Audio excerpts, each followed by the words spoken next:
Olá, bom dia a todos. Sejam muito bem-vindos a este painel para discutirmos pagamentos digitais e competição no setor financeiro.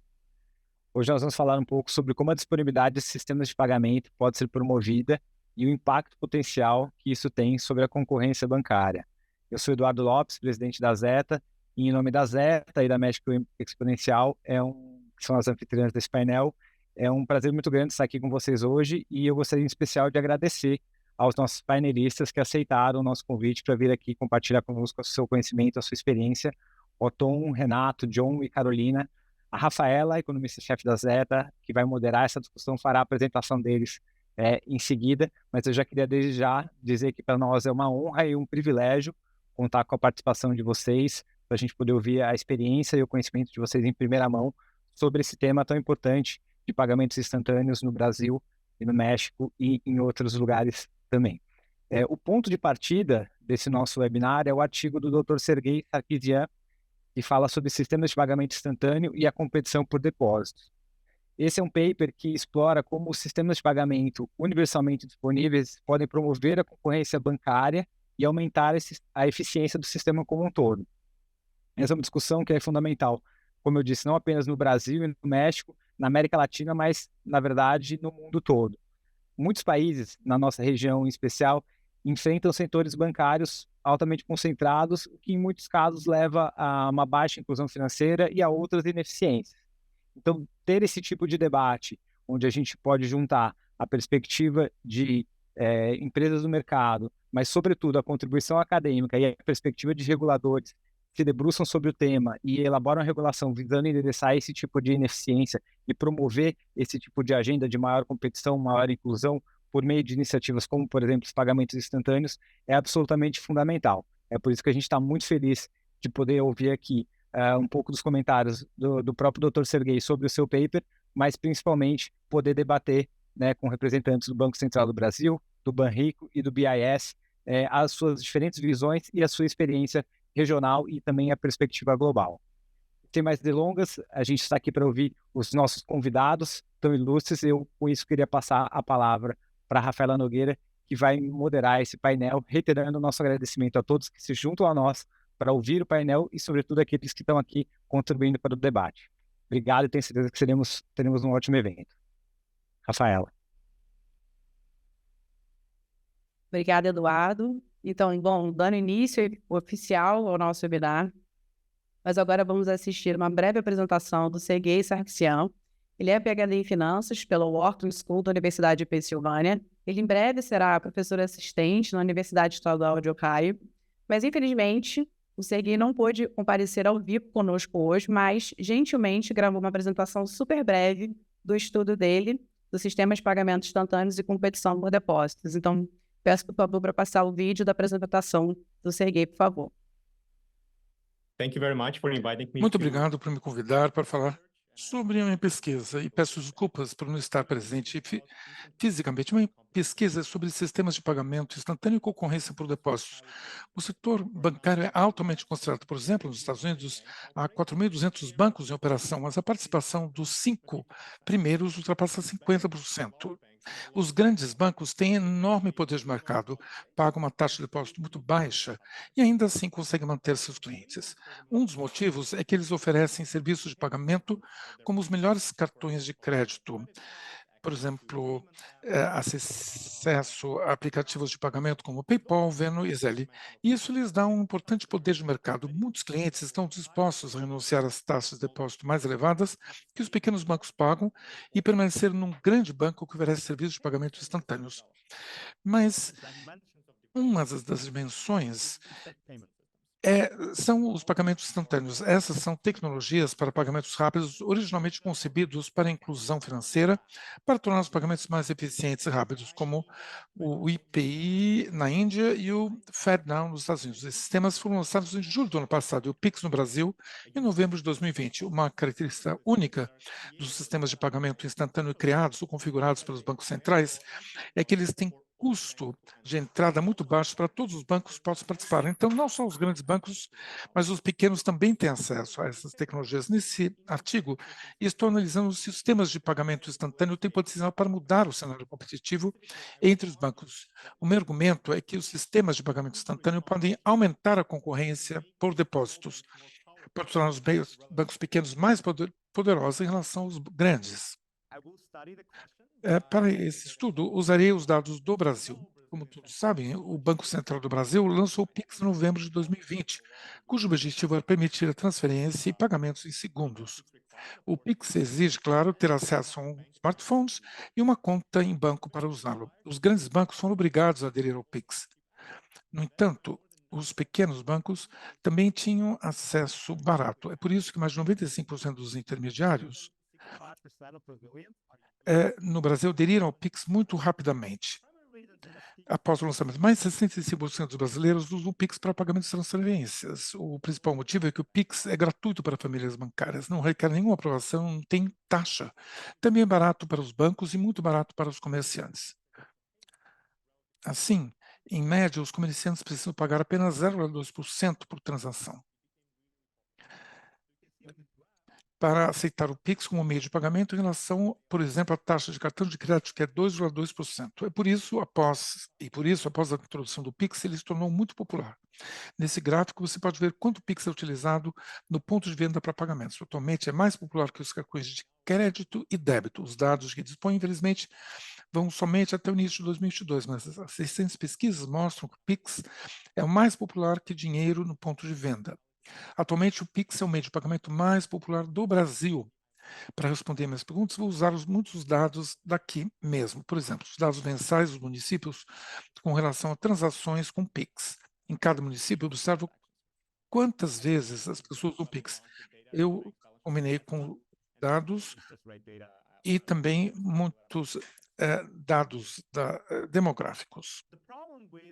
O problema, se a gente observar somente como as coisas mudaram depois do Pix, está, por exemplo, a introdução do Pix aconteceu no mesmo tempo da Covid-19.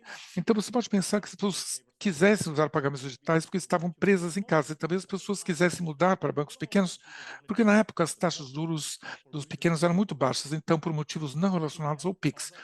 Para chegar a essa conclusão e obter estimativas, vou usar o relaxamento das restrições da Covid-19 no Brasil e um dos municípios. Durante o verão de 2020, muitos municípios decidiram relaxar as restrições da Covid no Brasil.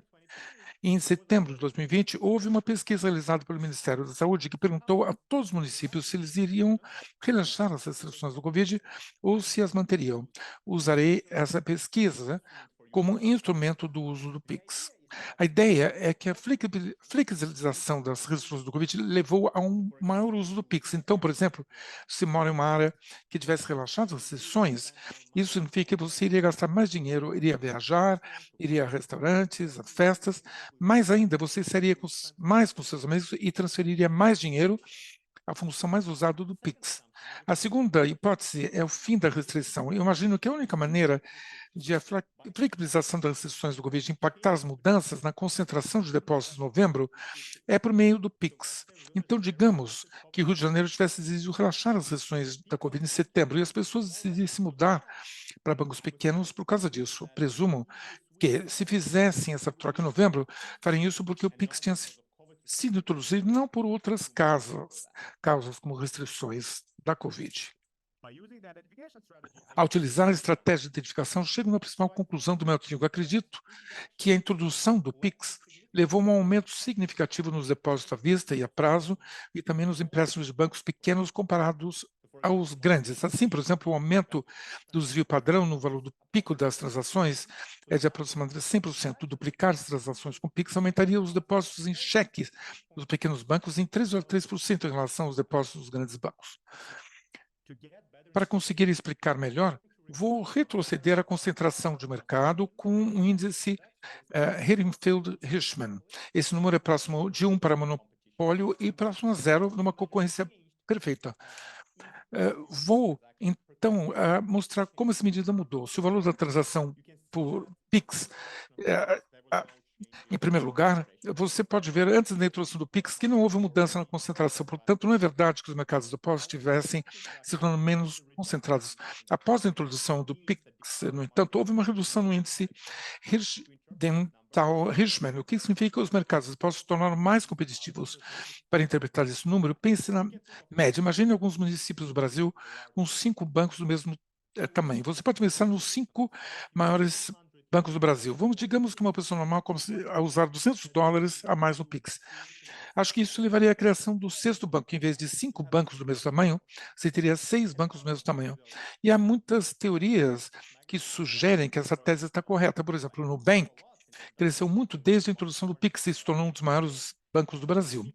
O Pix, acredito, contribuiu muito para isso. Há exemplos de outros bancos e outras fintechs que também cresceram muito, porque o Pix foi introduzido. Dessa maneira, os pequenos poderiam competir mais com os 5 primeiros do que antes. Concluo também que os pequenos bancos reduziram suas tarifas com relação aos grandes bancos. Os pequenos bancos têm que pagar baixas taxas de depósito. Após a introdução do Pix, no entanto, eles conseguiram reduzir as tarifas porque não precisaram mais pagar taxas altas para atrair depositantes. Cheguei à conclusão também que os bancos pequenos estão sofrendo menos com a mudança na política de juros e os grandes bancos mais. Atualmente, quando o Banco Central aumenta as taxas de juros, os grandes bancos não conseguem manter suas taxas muito baixas, precisam aumentá-las para se tornar mais competitivos. Além disso, os bancos grandes tornaram-se menos lucrativos em relação aos pequenos, porque agora não conseguem ser tão lucrativos com os seus depósitos como antes. E, finalmente, os grandes bancos não suspendem os empréstimos na mesma proporção que perdem impostos, porque têm acesso ao financiamento não segurado, como empréstimos de fundos de outros bancos. Portanto, não há problema com os empréstimos reais concedidos pelos grandes bancos. Eles estão bem, mas potencialmente há maiores riscos por causa do financiamento não ser segurado. Finalmente, deixa eu explicar como cheguei a esses resultados. O Pix aumenta a conveniência de pagamento e transferência de pequenos bancos. As pessoas das regiões mais ricas e mais pobres reagem de maneira diferente. Assim, por exemplo, as pessoas com maior poder aquisitivo se preocupam com as taxas de depósitos mais elevadas que os bancos pequenos, porque têm poupança, e os de menor poder aquisitivo se preocupam mais com coisas como o valor das taxas bancárias, o auxílio emergencial, os benefícios recebidos pelo Covid e acesso aos cartões bancários. Então, meus resultados são mais consistentes em áreas mais ricas. As pessoas costumam mudar para bancos pequenos nas áreas mais ricas, enquanto nas áreas mais pobres, as pessoas preferem mudar para grandes bancos, depois que o BIX foi introduzido. O motivo é que as pessoas nas zonas carentes não se preocupam tanto com as taxas de juros, mas com os serviços dos bancos. Os resultados do meu estudo provêm de dados da população sem conta bancária ou das pessoas que já estavam no setor bancário? Considero que as conclusões a que cheguei são principalmente impulsionadas por áreas onde existe uma grande porcentagem da população bancarizada. As pessoas que já estavam no setor bancário preferiram mudar dos bancos grandes para os pequenos, enquanto as pessoas que antes não tinham conta bancária têm mais probabilidade de abrir suas contas no banco maior. E o motivo é o mesmo. A maioria deles abriu suas contas para receber auxílio Covid, ou talvez porque precisavam de alguma conta bancária para usar o Pix. E o banco grande é mais conveniente porque há muitos caixas eletrônicos, agências e contas gratuitas. E também contas que são gratuitas. Finalmente, eu analisei o que acontece com a demanda por depósito no Brasil. A ideia é ver o que acontece com a demanda por depósitos quando as tarifas mudam. E, geralmente, os depósitos são capciosos. As pessoas não querem mudar de banco, mesmo que as tarifas aumentem. No entanto, isso mudou após a introdução do Pix. Desde que o Pix foi introduzido, as pessoas tornam-se mais sensíveis às mudanças nas tarifas. Agora, se um banco não diminuir as tarifas de outro banco, sim, é provável que eu mude, porque o Pix me permite trocar facilmente de banco. Posso fazer transferências gratuitas e ter 2 contas bancárias. A coisa ficou muito mais fácil. Isso implica numa redução do poder de mercado e da rigidez das tarifas. E, finalmente, acho que o Pix aumentou o bem-estar dos consumidores. O brasileiro médio exigiria $380 para voltar ao mundo sem Pix. Seria uma compensação para voltar, digamos, a outubro de 2020, quando o Pix não existia. Então, deixe-me concluir. Os sistemas de pagamento estão se desenvolvendo em todo o mundo, como nos Estados Unidos, no México e na União Europeia. Os efeitos dessas mudanças sobre os bancos lhe trazem uma grande preocupação. Considero que os sistemas de pagamentos criados pelos bancos centrais podem aumentar a concorrência entre os bancos. Mostro isso quando analiso o PIX. Há implicações importantes para o poder de mercado principalmente quando os bancos estão concorrendo por empréstimos baseados na política monetária, porque as autoridades monetárias se preocupam com a reação às suas políticas. Acho que o PIX no Brasil levou ao aumento das tarifas e dos depósitos e dos empréstimos, principalmente dos bancos menores, mas a redução das taxas de juros bancárias. Isso implica os importantes na escolha de métodos de pagamento, porque algumas pessoas preferem usar cartões de crédito em vez de PIX ou dinheiro. É interessante ver o que acontece com o bem-estar dos consumidores. Será que as pessoas se beneficiaram realmente com a introdução desses pagamentos digitais e quais são os custos potenciais de sua implementação? Muito obrigado, gostei muito de estar aqui com vocês. Bom, dando sequência, então, ao nosso webinar, o próximo a falar vai ser Renato Gomes, que é o diretor de organização do Sistema Financeiro e de Resolução do Banco Central do Brasil. Entre outras responsabilidades, ele é o responsável pelas políticas de competição e inovação do Banco Central.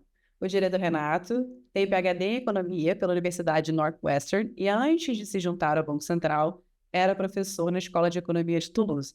Então, com isso, por favor, Renato. Thank you so much. Can you hear me?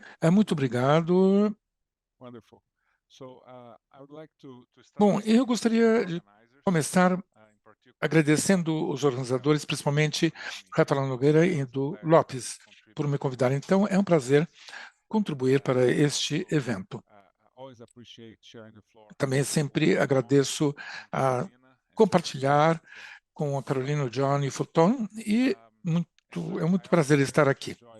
Também eu gostei muito de escutar o trabalho do Sergei, que eu já conhecia antes de ter sido convidado para esse evento. É essencial ter um trabalho empírico feito com relação a políticas públicas. Acho que isso é importante para todo mundo. Eu vou fazer alguns comentários sobre o tópico do seu estudo e as políticas públicas que foram implementadas no Brasil. Logicamente, o setor bancário tem vários negócios, por exemplo, pagamentos, depósitos, contas de poupança, produtos de investimento, financiamento e outros. Há muitas forças que empurram os consumidores para o que nós chamamos, no nosso jargão, chamado one-stop shopping, ou, basicamente, selecionar um banco específico para concentrar todas as atividades, o que nós chamamos de principality, ou o banco que concentra. Bom, são três fontes. Em primeiro lugar, com relação aos produtos que os bancos oferecem. É bom sempre fazer pagamentos no banco onde você tem investimentos para receber de volta, para ter o dinheiro para pagar os gastos. Também a informação é importante nesse sentido, porque a consolidação das informações numa única instituição é algo que minimiza problemas, reduz as taxas de juros, por exemplo, para os consumidores. Logicamente, financiamento aberto ajuda muito nesse sentido, mas é simplesmente um caminho, é um processo contínuo.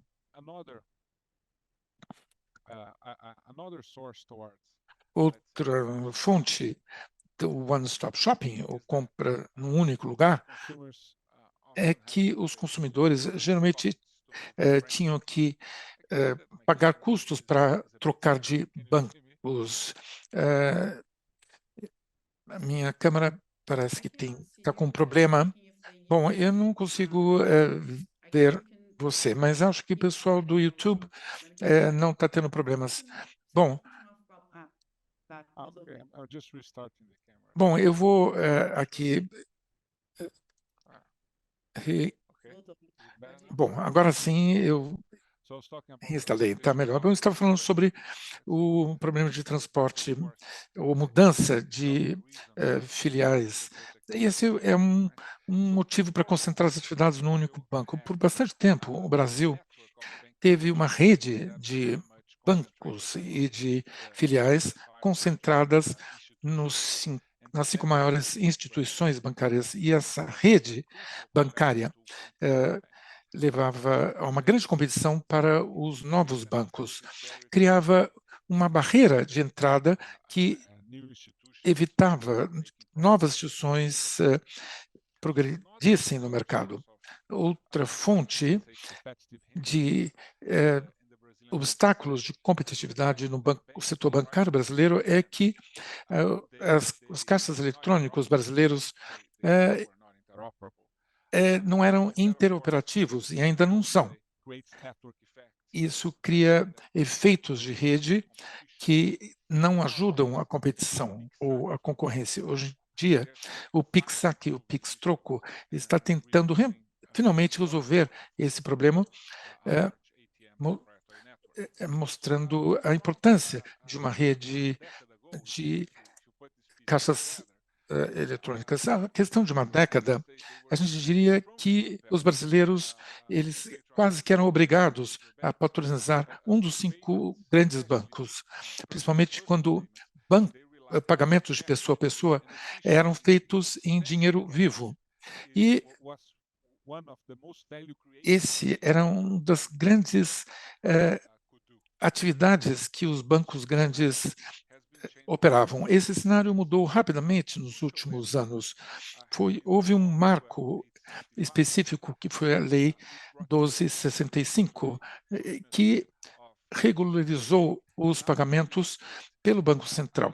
Isso criou a figura de um provedor de sistemas de pagamento, que é um banco que coleta os depósitos, mas não faz empréstimos. Essas novas instituições ofereciam contas que sem os grandes problemas anteriores. Isso acabou introduzindo mais competitividade a esse mercado.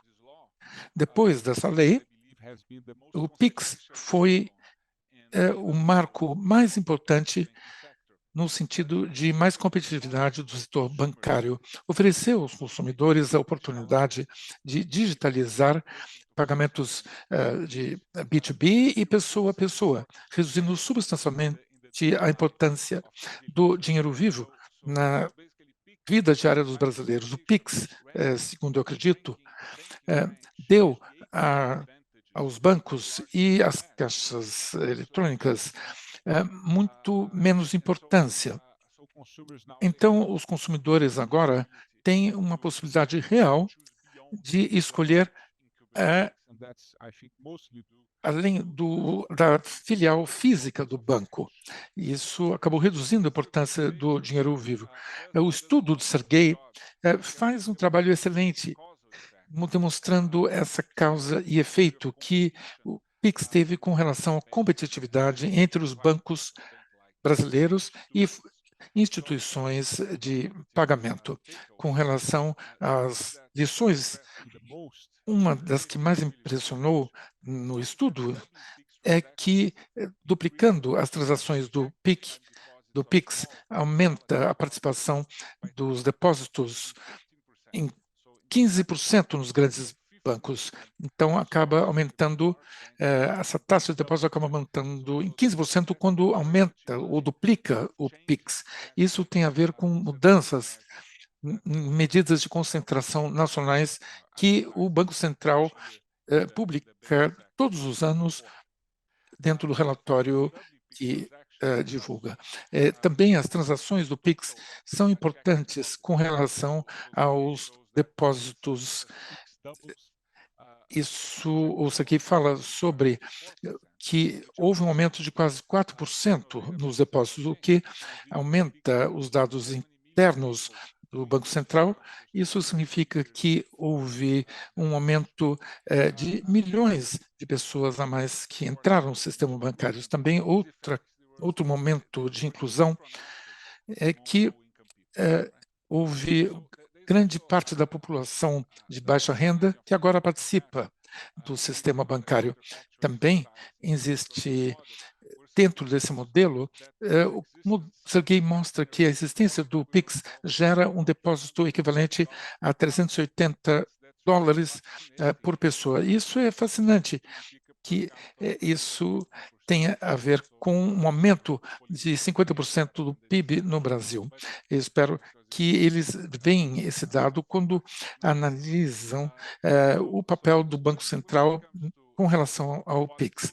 Com relação a políticas e suas implicações, é importante que a gente veja que o PIX sozinho não faz toda essa mágica. Ao ler o estudo do Sergey, a gente pode concluir que os sistemas pagos instantâneos não produz todos esses resultados por si só. Na verdade, há pré-condições que têm que existir.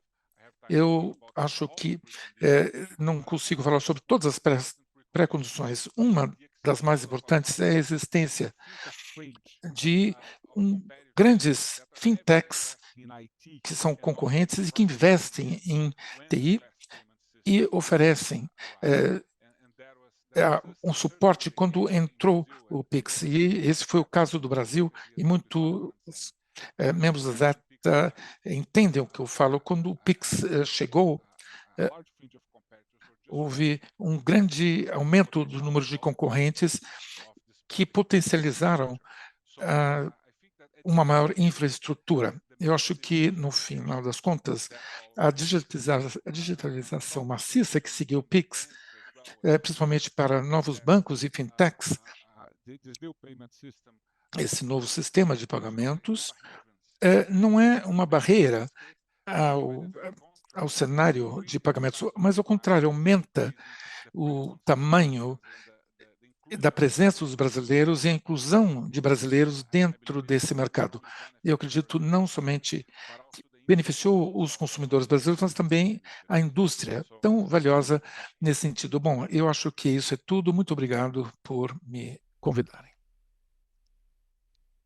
Obrigada, Renato, pela bela apresentação. Bom, dando sequência, então, eu vou chamar o Otto Moreno, que é diretor-geral de sistemas de pagamentos do Banxico, que por mais de 20 anos desempenhou um papel ativo no desenvolvimento e avanço do sistema de pagamento do México. O diretor Otton fez parte do desenvolvimento e evolução do sistema de pagamentos eletrônicos interbancários, do SPAY, do couro digital, do CODE, e do dispositivo móvel, do DIMO. O diretor Otton é provavelmente um dos servidores públicos que possui maior conhecimento do sistema de pagamentos mexicanos. Então, com isso, por favor, diretor Otton. Thank you, Rafaela. Muito obrigado, Rafaela, pela sua apresentação. Também obrigado por me convidar aqui e compartilhar esse espaço com o Renato, John e a Carolina. Bom, na verdade, eu não gosto de seguir o Renato, porque ele sempre acaba falando o que eu vou dizer. Então, falar depois dele é mais complicado, mas, enfim. Eu acho que, ao ouvir esse estudo, foi muito importante para discutir as taxas de depósito do mercado e também ajuda a discutir como a existência dessa tecnologia permitiu aos clientes escolher de maneira mais livre. Exatamente o que o Renato falava, como o uso desses instrumentos ajudou os consumidores e também permitiu que os consumidores selecionassem a melhor maneira de pagamentos, não necessariamente baseado em outros fatores, como o tamanho do banco ou qualquer outro motivo. Também o que o estudo mostra de maneira evidente é o acesso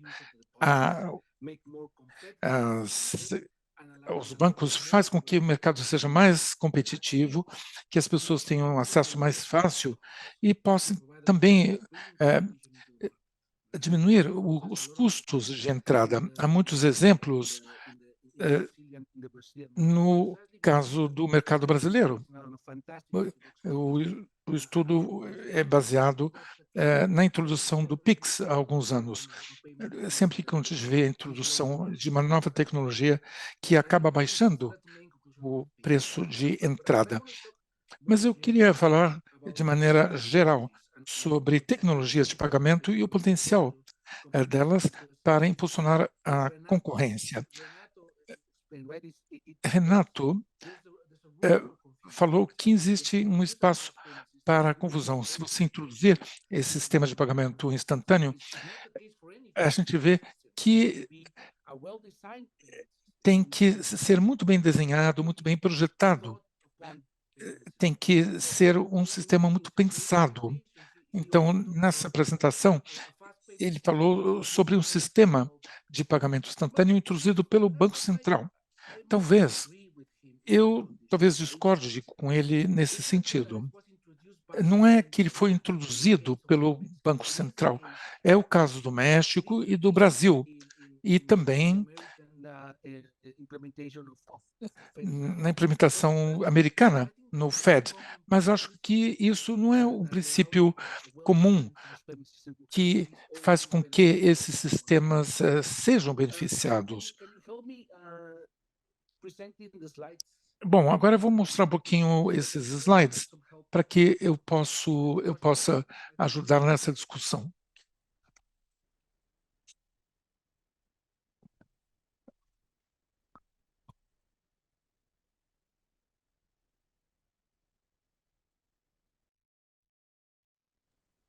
You can go. Yeah.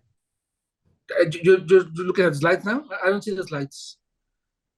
They're over there. We can see the slides. It's on payment system and competition. Aqui. Eu estou vendo aqui os slides.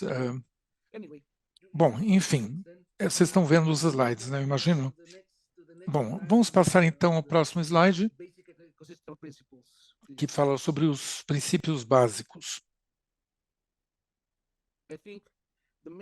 Eu acredito que a ideia principal com relação ao que faz com que essa tecnologia tenha o potencial dentro da competição, como eu falava, dentro das atividades econômicas que seriam impulsionadas por sistemas de pagamento, como o Renato falou, compartilhar algumas pré-condições, o que necessitamos oferecer para que essa implementação realmente tenha um impacto. Esses são os princípios sobre os quais pensamos.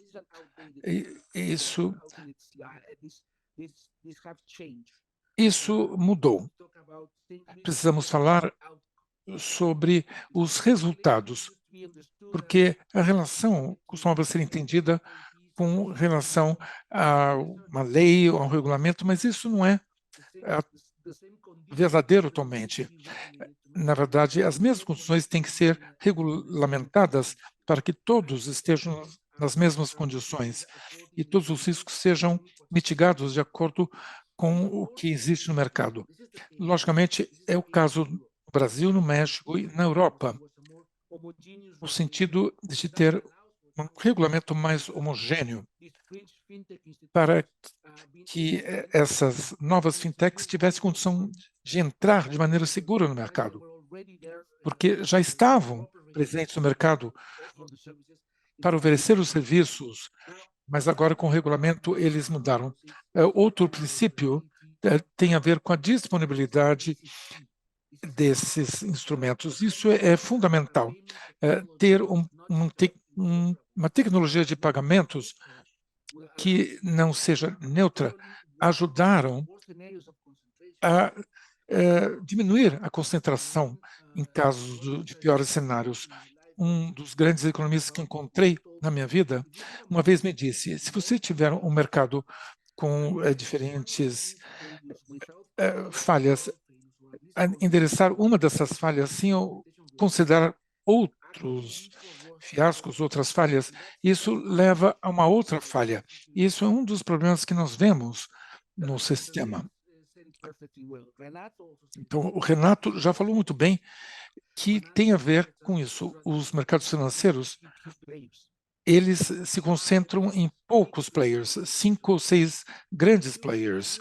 Se você aumentar essa tecnologia de pagamento sem considerar outros, você vai ter ainda mais concentração, porque esses grandes players estão em melhores condições de utilizar essa tecnologia e oferecer a uma maior base de consumidores, e não permitindo que esses provedores menores entrem no mercado. Isso é uma situação completamente diferente do que houve no caso da introdução do Pix. Isso talvez seja o caso de outras tecnologias que foram implementadas há algumas décadas. Nós já falamos sobre isso. Por exemplo, a rede de máquinas de pagamento, as ATMs, que foram um dos motivos pelos quais isso fez com que o mercado se tornasse ainda mais concentrado no lado dos grandes bancos. Devemos garantir que a gente não gere os chamados kingmakers, ou aqueles que dominam o mercado. Nós vivemos no mercado que não deve se voltar à concentração. Existe uma baixa margem de custo, ou algumas vezes zero margem de custos. Isso faz com que muitas dos participantes desse mercado devem considerar novos sistemas de pagamentos. Isso não vem de maneira natural. Você tem que ter políticas para evitar que essa concentração aconteça. Também é necessário ter uma grande concentração, também cibersegurança e outras medidas para implementar bem essas medidas, porque isso depende da confiança. É um negócio que depende da confiança. Qualquer impossibilidade de fazer uso dos meus depósitos ou dos recursos digitais no momento que eu necessito, porque o sistema caiu ou porque o meu provedor de serviços não está oferecendo esses serviços, tudo isso vai levar à perda de confiança. Então, precisamos garantir que o sistema funcione 7 dias por semana, 24 horas, para que a confiança seja criada. Então, meu avô, meu pai e também meu filho vão confiar no sistema. Esses pequenos provedores de serviços também têm que fazer parte do sistema dentro dessa confiança. Também a proteção dos consumidores é muito importante. Infelizmente, quando a gente permite esses pagamentos instantâneos, também as fraudes aparecem. Nós devemos garantir que existam todas as condições no sistema para evitar o máximo possível as fraudes. Isso acaba vindo com o serviço. As pessoas estão se acostumando com os novos serviços, no tipo de pagamentos, para administrar o aplicativo. Nós, como população, não sabemos como operar esses novos instrumentos. Então, precisamos aprender, e o sistema tem que estar lá para proteger esses novos consumidores, que muitas vezes levam mais tempo para aprender, principalmente os mais velhos. É uma nova forma de trabalhar. Nos últimos 50 anos da minha vida, eu lidei com o dinheiro vivo. Eu ao banco e lidava com dinheiro, recebia e pagava.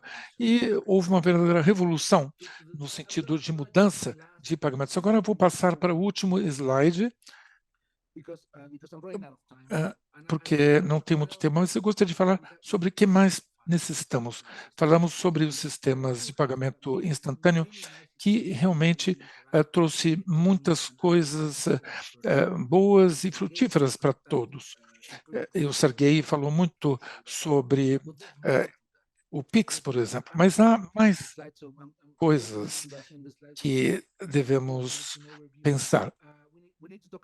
A gente tem que falar sobre a identidade digital, por exemplo.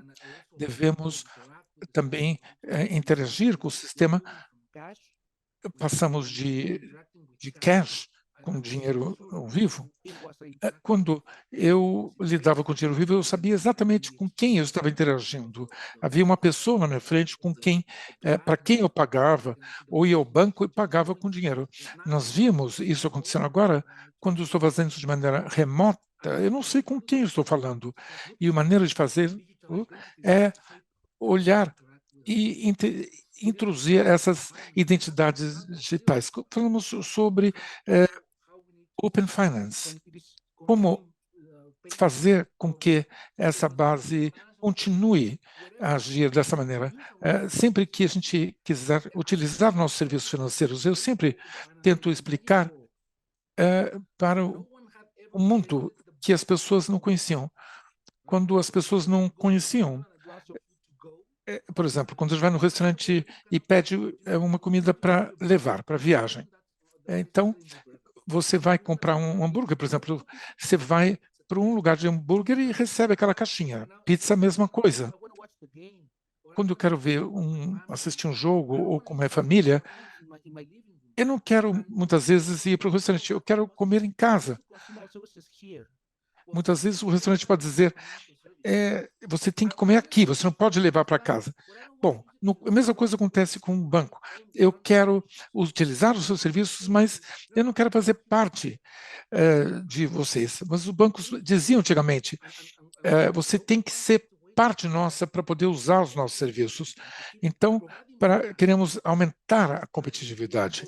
Nós queremos falar sobre essa nova relação, e principalmente com relação ao Pix. Você não precisa ter conta no banco para utilizar esses serviços. E, finalmente, falar sobre as novas tecnologias que nós oferecemos com relação ao dinheiro digital. Bom, eu acho que eu vou parando por aqui, porque eu já passei alguns minutinhos do meu tempo, mas muito obrigado por me convidar, muito obrigado, foi excelente a apresentação dos meus colegas, e agora é importante focar no que vem depois, o que vai acontecer no futuro. Então, mais uma vez, muito obrigado, Rafael. Obrigada, diretor. Bom, então, dando sequência agora, nós teremos uma apresentação do John Frost, que é chefe de economia para as Américas do BIS na Cidade do México. Nesse cargo, ele tem liderado uma equipe de economistas e analistas que trabalham em questões relevantes para os bancos centrais da América do Norte e do Sul. E também teremos Carolina Velasquez, que é economista visitante no BIS na Cidade do México. Ela realiza pesquisas sobre questões de inovação digital e apoia atividades colaborativas sobre essas questões entre bancos centrais da região. Então, dando sequência aqui, por favor, John e Carolina. Thanks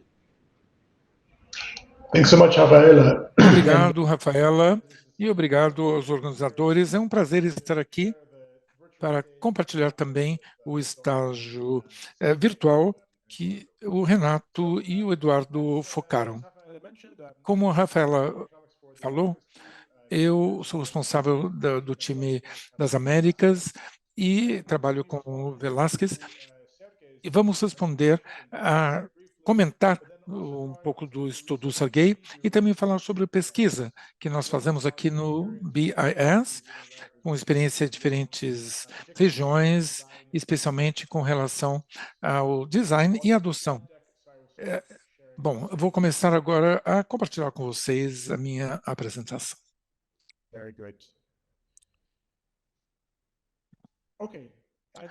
Muito bem. Como eu disse, eu vou começar falando sobre um feedback sobre o trabalho do Sergey.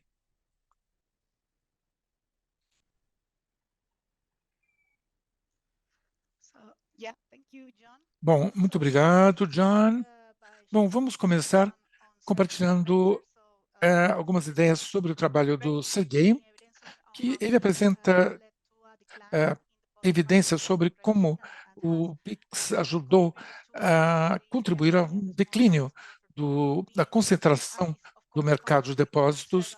Isso veio de acordo com vários regulamentos.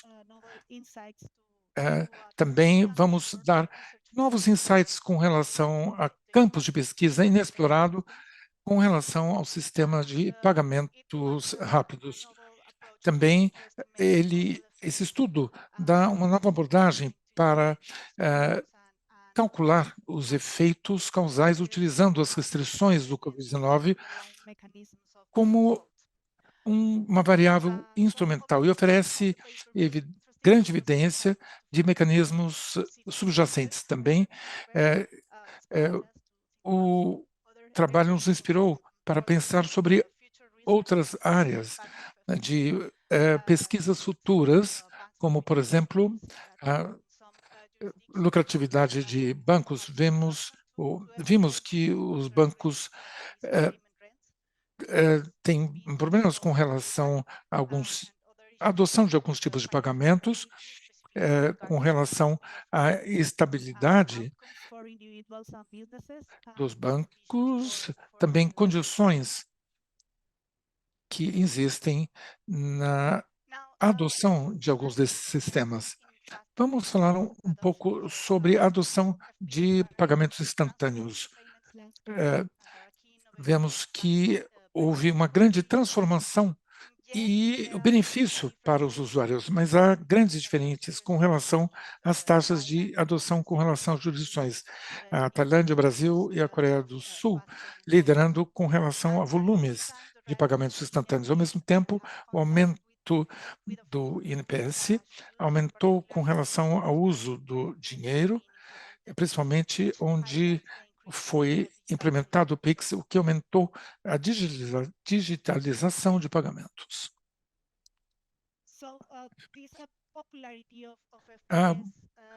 A popularidade dos pagamentos mais rápidos trouxe vários benefícios com relação à conveniência e eficiência, com grandes objetivos também, como aumentar a competitividade e aumentar também a inclusão financeira. Também os efeitos de rede que trouxe mais benefícios. Por esse motivo, os esforços colaborativos entre o setor privado e bancos centrais são cruciais na implementação dos sistemas de pagamentos mais rápidos dentro dos objetivos desses sistemas. Agora, de volta para você, John. Obrigado, Carolina. Bom, já falamos sobre a experiência no Brasil, a experiência do Pix, e eu gostaria de enfatizar o que já meus colegas disseram com relação a essa nova opção de pagamento. Somente no primeiro ano, nós vimos que mais de 65% dos usuários adotaram o Pix. Vimos um grande aumento nas operações bancárias, vocês estão vendo aqui na linha vermelha, e ao mesmo tempo, uma vez que, quando foi feito esse gráfico, nós vimos também quase 90% dos brasileiros começaram a utilizar o Pix. São números muito impressionantes, como vocês veem aqui. Mesmo aqueles que fizeram a primeira transação utilizaram o Pix. Vimos isso também nas empresas, feitos de casa, em todo o país. Isso foi realmente impressionante. E como o Sergei falou, o custo para os comerciantes é muito mais baixo, 2,2% para cartões de crédito e 0,2% para o Pix. Também os comerciantes recebem o dinheiro imediatamente, eles têm esse recurso muito mais rapidamente do que teriam com o cartão de crédito. Então, isso também é um benefício bastante tangível para todos. Vamos ver outros exemplos na região. Por exemplo, outro caso de sucesso foi Costa Rica, onde a Simpmóvel também ganhou muita competitividade. Isso é consistente com os resultados do estudo do Segui no Brasil. Vocês estão vendo aqui como o Simp subiu e o Cash desceu. Também nós vemos a concentração de mercado e também os gastos bancários, que são notavelmente mais baixos do que outros, principalmente Costa Rica, que utilizou essa nova tecnologia do Simples Móvel. Isso acabou diminuindo bastante, né, o valor das transações.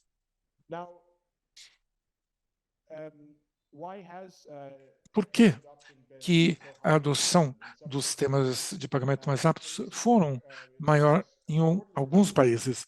Bom, de acordo com esse estudo feito pelo BIS, isso esteve associado com o número de adoções. E eu vou mostrar para vocês o que aconteceu. Se olhamos principalmente a governança, isso tem a ver com sistemas que são operados pelo Banco Central, como o Pix, ou como Code no México e a Simples Móvel na Costa Rica. E foi utilizado por um volume muito maior de transações também. Vemos um número maior de casos de uso, também conexões internacionais, também no Brasil, instituições não bancárias que começaram a participar do sistema. E queríamos também falar um pouco sobre as políticas na utilização desses sistemas. Eu falei sobre esses resultados, sobre o Banco Central regulando o sistema, mas não é sempre o caso. Existem alguns sistemas que são controlados também pelo sistema privado. Muitas vezes existe uma abordagem baseada no usuário, que também é bem-sucedida. Essa abordagem que enfoca nas necessidades diversas, como transações ponto a ponto ou pagamentos pelos comerciantes e também transações internacionais. Tudo isso é muito importante. A inclusão de provedores não bancários pode melhorar o acesso a clientes mal servidos. Isso aumenta a competitividade, mas além dessa colaboração público-privada, ou melhor, essa colaboração público-privada é vital no oferecimento desses sistemas também, com relação aos objetivos. Dentro desse campo, uma maior e mais robusta infraestrutura pública vai, com certeza, ser adotada na adoção de objetivos da política. A integração também desses sistemas dentro da infraestrutura de pagamentos pode estimular a inovação e um financiamento digital mais profundo. Agora, passo de novo a palavra a Rafael. Obrigada, John e Carolina. Bom, a gente vai para a parte final agora do webinar, em que eu vou fazer uma pergunta para cada paneelista, e eu vou começar com o diretor Renato. Então, Renato, eu queria saber quais foram as iniciativas-chave que o Banco Central empreendeu e que resultaram na rápida adoção do Pix no Brasil. Sure, thanks for the question. Obrigado pela pergunta. I would say that when Pix was Eu diria que quando o Pix foi introduzido, havia um gap grande com relação à transferência de pessoa a pessoa, com relação ao cash. Então, o Pix acabou preenchendo essa lacuna por alguns motivos que eu vou explicar agora. O Pix colocou os consumidores dentro dessa nova onda. Isso criou um grande efeito de rede dentro do mercado ponta a ponta, do peer-to-peer. E agora estamos gradualmente passando para o mercado pessoa ao comerciante. E isso, dentro do sistema, fez com que os comerciantes aproveitassem essas vantagens que esses pagamentos oferecem. Ao ponto que, hoje em dia, isso há pouco tempo, há 3 ou 4 meses somente, a proporção de transações de ponto ao comerciante é mais ou menos o mesmo volume de ponto a ponto, ou peer-to-peer. Isso é uma coisa recente. Mas respondo diretamente à sua pergunta, os motivos pelos quais foi adotado tão rapidamente é que algumas características que contribuíram a esse resultado. Uma delas é que o Pix tem uma identidade de marca única. Então, os bancos estão oferecendo todos o Pix, não estão oferecendo coisas diferentes. Todos compartilham a mesma marca, o Pix. Também houve uniformidade na experiência do usuário. Instituições tiveram que oferecer o Pix de maneira semelhante para que os consumidores entendessem que era o mesmo produto oferecido por várias instituições. Então, existe uma infraestrutura pública atrás do sistema para garantir que a credibilidade necessária estivesse lá. Então, o Banco Central empresta a sua credibilidade a essa iniciativa. Então, a padronização realmente ajuda a comoditizar esses sistemas de pagamentos mais rápidos. Eu acho que isso foi muito importante para entender o que aconteceu. Há também os casos de múltiplos usos. Você pode fazer uma transferência ponto a ponto, ou também utilizar o QR Code, no caso de ponto a comerciante, ou também utilizar pagamentos na própria loja, ou você pode usar também copia e cola, que é muito importante principalmente para aplicativos móveis, quando a gente faz pagamentos através do celular. Então, copiar e colar é muito conveniente. Essa variedade de usos fez com que o Pix se tornasse uma escolha natural. Desde uma perspectiva regulatória, a participação obrigatória de instituições com mais de 100 mil contas foi uma coisa realmente muito importante para contribuir para esse efeito em rede. Por exemplo, os interesses comerciais não seriam uma barreira à adoção. Foi muito importante garantir que a disponibilidade estava lá desde o início. O fato de que é um plano aberto é também importante. Não somente aquelas instituições que tiveram que adotar o PIX de maneira obrigatória, mas também as pequenas instituições de crédito, também os provedores de financiamento ofereceram o PIX nas mesmas condições. Existe um fundamento para que o PIX estivesse presente em todos os nichos do sistema financeiro brasileiro. A governança desse plano, que é controlado pelo Banco Central como dono do plano, foi também importante para coordenar as expectativas. Isso não significa que o Banco Central esteja fazendo coisas por si só, sem escutar o mercado. É exatamente o contrário.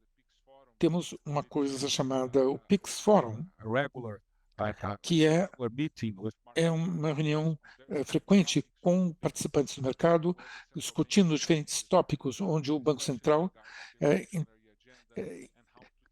discute diferentes agendas e também próximos passos com relação à supervisão do sistema e à manutenção do mesmo. E também outro ingrediente para a adoção rápida desses sistemas é porque foi de graça para os indivíduos. Então, desde o começo, o Pix era tão barato quanto o cash, mas muito melhor, lógico. E, por último, e não menos importante, o Pix ele chegou no momento oportuno e ajudou os brasileiros na época da pandemia.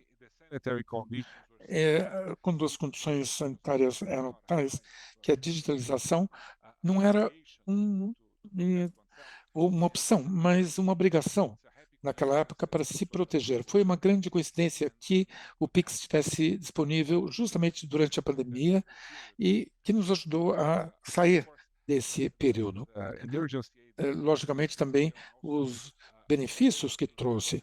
Eram muitos auxílios, naquela época, eram pagos através do Pix, e assim as pessoas de menor poder aquisitivo tivessem acesso a essa tecnologia. E o Pix, nesse sentido, foi muito útil para canalizar esses fundos à economia. Eu acho que todas essas características e esse contexto explicam a sua rápida adoção. Bom, essa é a minha resposta. Renato. Bom, agora vou fazer a minha pergunta para o diretor Oton. Então, diretor Oton, quais impactos positivos o SPI, o DIMO e o CODE tiveram na competição do setor bancário mexicano e como você espera que ele se desenvolva no futuro?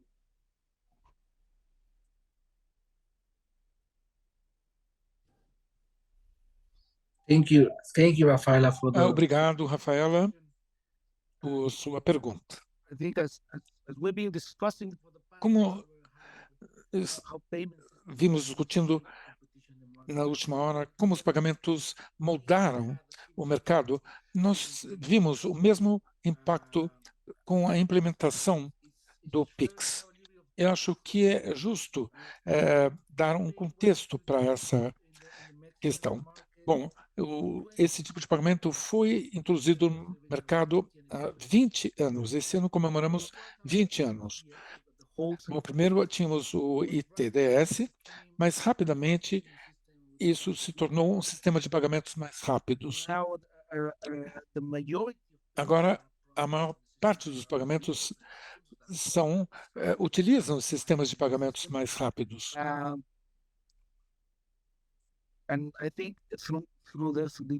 Eu acho que durante esses anos de implementação, há 20 anos, para ser exato, vocês podem imaginar como era o mundo naquela época. Para aqueles que se lembram, imaginam aqueles que são mais jovens, não conseguem imaginar como era o mundo naquela época. Então, é difícil imaginar o quão revolucionário foi. Havia os celulares, mas eles não eram inteligentes. Não haviam aplicativos, menos ainda aplicativos bancários há 20 anos. Então, a implementação de um sistema de pagamentos mais rápidos há 20 anos foi um desafio extra, muito maior do que hoje em dia.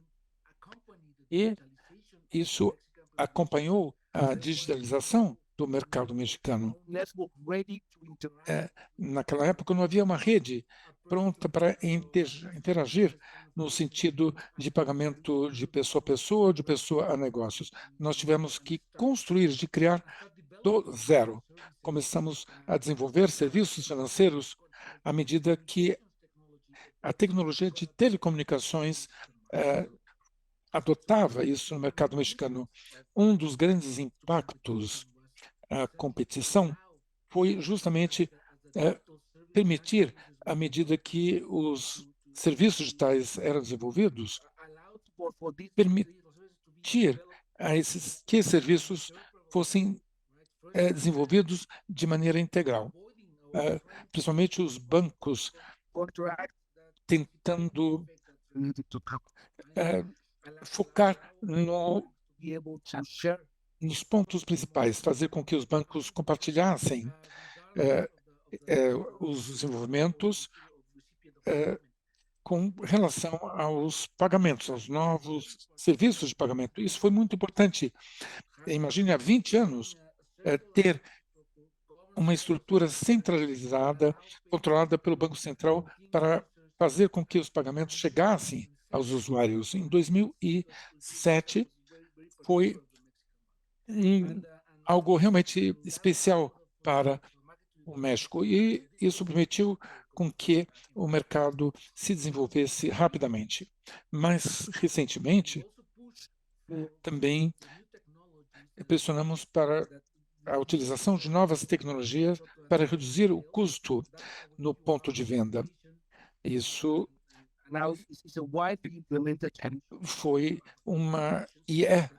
uma solução que foi implementada amplamente dentro desse sistema, e depois também as bases de dados, que também foram implementados no Brasil e na Argentina, que permitiu uma rápida expansão. Essas funcionalidades extras desses sistemas também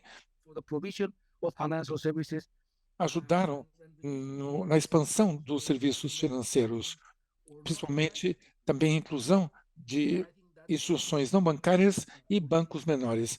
Eu acho que isso ficou bastante claro. Nós vemos a provisão de soluções para provedores não bancários. Aqui estamos falando sobre fintechs e outras instituições. As instituições que agora podem oferecer esses serviços sem ter uma sede física e muitas vezes também sem ter um caixa automático, porque muitos deles podem ser oferecidos por essas instituições. Também através dessa conexão rápida com o sistema e também a participação dentro desse sistema permitiu que até as pequenas instituições participassem do sistema. Eles podiam prover esse sistema, oferecer esse sistema de maneira mais fácil. Então, vocês podem imaginar a revolução que houve naquela época, principalmente no campo de serviços financeiros no México e também baixando os custos de suas operações. Nós vimos agora o declínio das máquinas, das caixas eletrônicas, principalmente no México, quando foram introduzidos os sistemas de pagamentos mais rápidos. Agora, você não precisa de caixas eletrônicos para efetuar os seus pagamentos. Você pode ver isso por causa da introdução desses sistemas, no sentido de compartilhar essa tecnologia entre diferentes pagamentos. Eu acho que a resposta que eu diria, o que eu daria, é que o SPEI, 20 anos atrás, o CODE, há 5 anos, são todos sistemas que estão ajudando a aumentar a competitividade e reduzir os custos. Isso fez com que caixas eletrônicos e outros sistemas ficassem ultrapassados e novas tecnologias empregadas ajudando a todos, os bancos, os comerciantes, através da participação direta ou indireta no sistema. Tudo isso está impulsionando o sistema financeiro como um todo no meu país. Obrigada, diretor. Bom, então, para finalizar aqui a parte de perguntas, vou fazer uma pergunta para o John e para a Carolina. Eu queria saber, com base em evidências internacionais, qual o papel dos bancos centrais, qual papel os bancos centrais podem desempenhar para desenvolver métodos de pagamentos instantâneos bem-sucedidos, que sejam geralmente adotados em ambos os lados da rede. Thanks, Rafaela. Bom, obrigado, Rafaela. Isso tem a ver com o trabalho que nós fizemos nesse sentido, quando a gente observou a transição per capita em diferentes jurisdições, no Brasil, no México, na Tailândia e em outros lugares do mundo. E queremos saber por que essa adoção levou mais tempo em alguns países que outros. Como eu mencionei, encontramos 4 coisas, principalmente quando o Banco Central opera, isso se torna mais eficiente. Em segundo, quando há mais usos, também casos de transferência internacional e também a presença de instituições não bancárias, como aconteceu no Brasil, que é no caso dos Estados Unidos. O FedNow permite que somente os bancos participem dos sistemas de pagamentos mais rápidos. Há algumas coisas que nós não conseguimos medir. Acreditamos que esses 4 pontos são muito importantes, mas cada país tem as suas características. Existe essa obrigatoriedade de participação de todos os bancos, como existe no Brasil, principalmente de acordo com a lei. Isso é importante para que houvesse a inclusão de outros sistemas, outras instituições financeiras. E isso é diferente dos Estados Unidos. Nos Estados Unidos, o FedNow não obriga a todas as instituições a adotarem o sistema de pagamentos mais rápidos, ao contrário do Brasil, que é obrigatório. Eu acho que isso desempenhou um papel importante também. Em muitas jurisdições também houve um branding muito bem sucedido, a construção da marca e mecanismos para melhorar a experiência dos clientes em diferentes instituições. O Pix teve um branding muito fácil, foi muito bem entendido a maneira de utilizar o Pix. E acho que foi muito bem sucedido por causa disso, muito fácil de usar. Vemos também em países na Ásia, como a Tailândia, onde isso ainda não foi tão bem adotado ou amplamente adotado. Você perguntou sobre o Banco Central. Eu acho que um ponto adicional com relação à educação e consciência pública. Eu acho que o Banco Central pode educar tanto o público em geral quanto as instituições financeiras com relação às funcionalidades e benefícios dos sistemas de pagamentos mais rápidos. Isso fez aumentar a sua adoção. Também o regulamento é importante também, a inovação e competição também protegem os consumidores e produzem uma estabilidade financeira.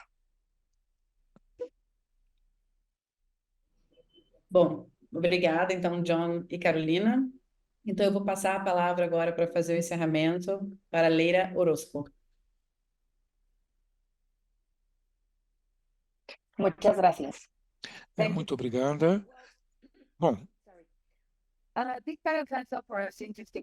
eu achei muito interessante com relação ao sistema de pagamentos mais rápidos universal e como isso pode beneficiar os consumidores, aumentar a inclusão através da competitividade, como foi discutido no painel, é muito importante. As conclusões que nós temos hoje é como acelerar a adoção dos sistemas de pagamentos mais rápidos e o que mais pode ser feito tanto pelo setor público e privado para que esse sistema esteja disponível rapidamente. Logicamente, o Pix e outros desempenharam um papel fundamental nesse sentido. Nós devemos aprender da experiência do Pix e também na ideia que já foi muito bem explicado pelos nossos painelistas. Vamos deixar essa conversa aberta e principalmente com relação aos casos de sucesso que com certeza vão aparecer. É muito importante haver essa colaboração para aumentar o intercâmbio de melhores práticas. Eu gostaria de agradecer os nossos palestrantes e também agradecer a todos e todas que estão aqui e nos escutaram nesse painel. Nós vamos colocar as conclusões desse painel no nosso website. Muito obrigado também pela promoção da digitalização dentro do sistema financeiro. Muito obrigado a todos e todas.